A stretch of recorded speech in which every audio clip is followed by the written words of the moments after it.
Hi mga boards! Ngayong araw ako munang magvo-voice over ng aming adventure dito sa ilog. O tapos ano naman ngayon?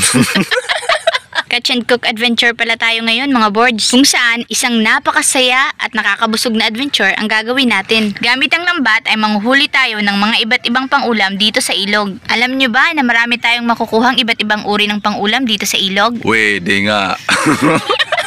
Tulad ng mga isda, hipon, alimango, alimasag at iba pa. At syempre, dito tayo magluluto sa tabing ilog kasi napakasarap ditong kumain. At higit sa lahat, masarap ako magluto. Kaya tara, samahan nyo kami mga boards. Wasdak mga boards! Ngayong araw, samahan natin si Brisco Boards na mamultang basura sa ilog. Ay, hindi pala. Maglalambat pala. Akala ko kasi mamamulot siya ng basura kasi may sako siyang daladala. Maghahanap lang pala siya ng spot na maganda kung saan mag-aarya siya ng lambat niyang daladala. Kaya ayun, itinali niya na ang dulo ng lambat sa may puno. Sana makahuli na siya ngayon. Matagal-tagal na kasing hindi nakakahuli ang lambat na to. Umabot na ng 1 taon. Lo, grabe siya. Totoo naman ah. Ayaw niyong maniwala? Abangan niyo mga boards. Antayin natin na may ahon niya yung lambat. Yan ang mga boards. Sinihila niya na yung lambat. Yun, unang huli, isang puno na napakalaki. To make the long story short, wala talaga siyang huli. Kaya tara mga boards, uwi na lang tayo. Wag na nating ituloy yung vlog. Kaya yun, di na nga ulit siya nag-area. Wala na kaagad siya ng pag-asa kasi meron na palang ibang nauna. Give up agad yarn.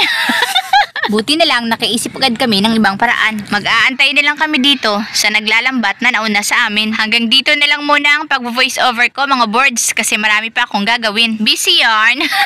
Bye-bye! Na nga mga boards, extra na lang muna si Mrs. sa pag-voice over. Kasi nga marami pa siyang gagawin. At di na daw kasi niya alam kung ano yung mga susunod niyang sasabihin. Di naman kasi niya masyadong kabisado yung mga ginagawa natin. At yun na nga mga boards, dahil may nauna sa atin na naglalambat na mga kaboards din natin, ay di na ako nag-area pa uli ng lambat. At tamang-tama mga boards ay meron silang mga huling iba't ibang uri ng mga isda. At kabisadong-kabisado na talaga nila mga boards ang ganitong mga gawain na paghuhuli ng mga isda dito sa ilog. Madaling araw pa lang ay andito na pala sila kanina. Kaya't maliban dito sa mga huli nila ngayon ay may mga huli na din sila kanina pa. Karamihan nga pala sa huli nila ngayon ay mga isdang hito. At marami ding ibang uri ng mga isda mga boards tulad ng mga banak, hipon, samaral at saka limasag. Marami talagang mga biyaya dito sa ilog sa amin mga boards kapag magtsatsaga ka lang at magsipag. At habang pinagmamasdan ko nga ang mga huli nilang isda ay namimili na rin ako ng pwede kong bilhin. Di na lang muna ako mag-area uli ng lambat, baka masayang lang yung pagod natin. Dahil kanina pa nga sila naglalambat dito mga boards, ibig sabihin nun ay yung area ay nabulabog na. Kaya't napakakonti na lang ng chance natin na makahuli pa. Kaya't dito na lang ako manghuli sa mga huli nila. Ito nga pala mga boards ang mga isdang hito. Napakasarap nito pero napakasakit din kapag nakatinik. 10 times na mas masakit pa sa breakup ang sakit ng tinik nito. Pero yung iba dyan di pa naman nakaranas ng breakup, kaya't paano nila malalaman kung gaano kasakit yon?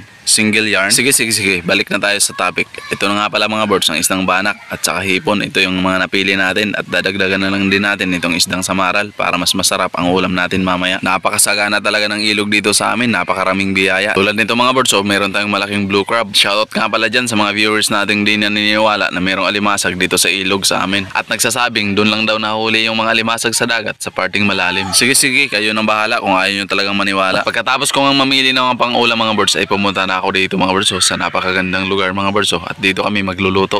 At ito na nga lahat yung mga nabili natin sa halagang 50 pesos ay napakarami na ng ating uulamin. Ito yung kagandahan dito sa amin mga boards, yung mga pang-ulam talagang mura lang kung yung bibilhin. At ang una kong gagawin ay akin muna itong lilinisin para matanggal yung mga lansa at mga kinain. Napaka-basic lang mga boards na gawain at siguradong masarap na mamaya ang ating kain. Simpleng pang-ulam lang mga boards, mumurahin pero napakasarap at napakaganda naman ng experience. Nang matapos kong ang linisan yung mga pang-ulam natin ay ito na lahat mga boards, mamimili na lang tayo at pag-iisipan na lang natin kung ano ang ating gagawin dito. At para mas masarap at masustansya mga boards ay hahaluan ko na lang ito ng mga gulay-gulay na galing sa garden. O diba? Pinagsamang mga sariwang seafoods at mga sariwang gulay, edi sulit na. At ang lulutuin ko nga pala ngayon ay isa sa mga paborito kong ulam, tinola. Ito yung uri ng ulam ng mga boards na kahit araw-arawin ay okay lang sa akin. Ay di pala, baka magsasawa din tayo kapag araw-araw. Sabihin na lang natin 3 times a week or 4 times a week, pwede na yun. At dahil kumulo na din yung sabaw ng ating tinola mga boards, ay una ko nang nilagay itong gulay. Napaka-basic lang ng pagluto natin mga boards,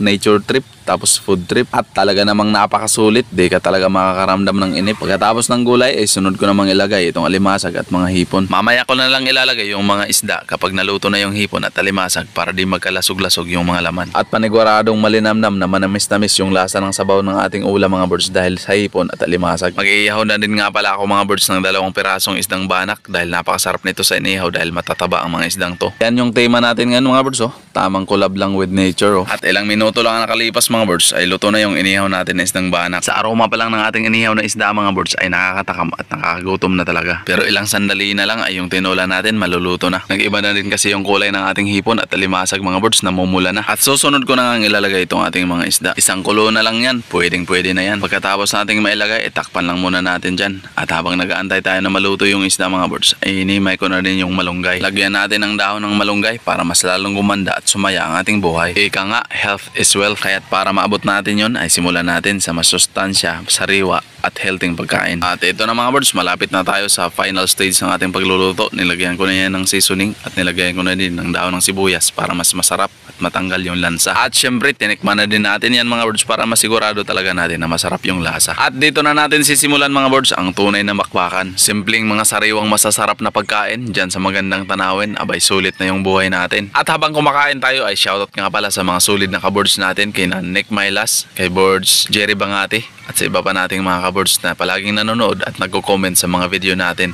Maraming salamat mga birds sa suporta nyo. At alam nyo ba mga birds na ang ginagawa ko sa mga vlog namin ngayon ay pinapanood ko lang din to noon. Di pala ganun kadali, pero kapag ini-enjoy mo yung ginagawa mo ay magiging madali na lang din para sa'yo. Kaya't naniniwala talaga ako mga birds na kapag may bagay ka na gustong gawin o gustong abutin, ang sekreto niyan mga birds para makapagsimula ka ay simulan natin. At higit sa lahat, huwag natin kalimutang manalangin. Siya lang kasi yung magiging susi sa magiging tagumpay natin. Ayon nga sa Book of Matthew, chapter 6, verse 33, "Seek first the kingdom of God and His righteousness, and all these things will be added unto you." Ibig sabihin nun mga birds, unahin mo ang Panginoon sa lahat ng mga bagay na gagawin mo upang mapagtagumpayan mo ito.